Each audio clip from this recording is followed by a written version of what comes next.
နိုင်ငံရေးပါတီများအနေဖြင့်ဖွဲ့စည်းပုံအခြေခံဥပဒေပုံမှ400ခုခငယ်ပုံမှ408နဲ့နိုင်ငံရေးပါတီများမှတ်ပုံတင်ခြင်းဥပဒေပုံမှ6စာလုံးပါပြဋ္ဌာန်းချက်များရာ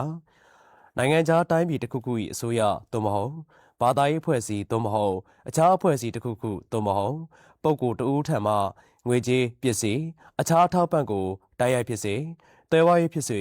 ရယူသုံးစွဲခြင်းသို့မဟုတ်ယင်းတို့၏ဩဇာခံယူခြင်းမပြုရေးကိုစောင့်ထိန်လိုက်နာရန်တာဝန်ရှိပြီးလိုက်နာရန်ပျက်ကွက်ပါကနိုင်ငံရေးပါတီဖြင့်မှတ်ပုံတင်ထားခြင်းကိုပယ်ဖျက်ရမည်ဖြစ်ကြောင်းပြည်ထောင်စုရွေးကောက်ပွဲကော်မရှင်၏ဩဂုတ်လ8ရက်နေ့2022ရက်စွဲပါစာအမှန်9မြင်းဆောင်နာငါရတက်ကြီးကျက်49ကမာယာဖြင့်နိုင်ငံရေးပါတီအားလုံးကိုအကြောင်းကြားခဲ့ပြီးဖြစ်ပါတယ်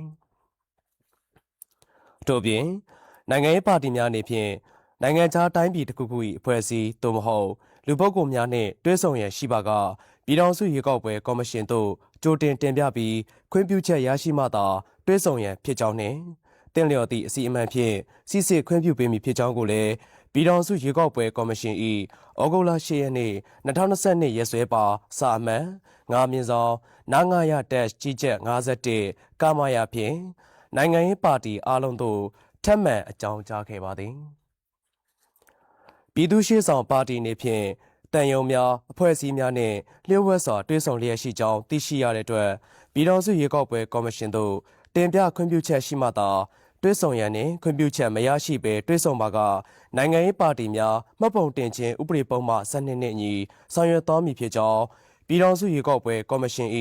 ဒီဇင်ဘာလ12ရက်2025ရက်စွဲပါစာအမှန်9မြင်းဆောင်နာငါရတက်ကြီးကျက်201ကမာယာဖြင့်ပြည်သူ့ရှေ့ဆောင်ပါတီဥက္ကဋ္ဌတို့လိမ့်မှု၍တတိပေးအကြောင်းကြားခဲ့ပါသည်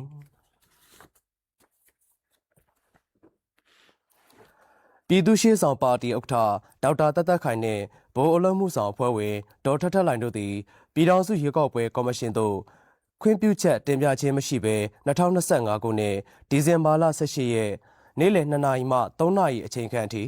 ရန်ကုန်တိုင်းဒေသကြီးဗဟန်းမြို့နယ်နတ်မောက်လမ်းရှိစားတောက်ဆိုင်တစ်ခုမှာပြည်ပတန်ယုံတရုံမှပုဂ္ဂိုလ်အချို့နှင့်မတ်တက်ဆင်ပြီးတရားမဝင်လျှို့ဝှက်စွာတွေ့ဆုံခဲ့ကြောင်းသတင်းပို့တိုင်ကြားမှုရှိခဲ့ပါသည်အထက်ပါအကြောင်းအရာနှင့်ပတ်သက်ပြီးစုံစမ်းစစ်ဆေးမှုများပြုလုပ်ခဲ့ရာမှန်ကန်ကြောင်းတွေ့ရှိရတဲ့ပြင်ဒေါက်တာတသက်ခိုင်နှင့်ဒေါက်တာထက်လှိုင်တို့မှလည်းမှန်ကန်ကြောင်းဝန်ခံထွက်ဆိုခဲ့ပါသည်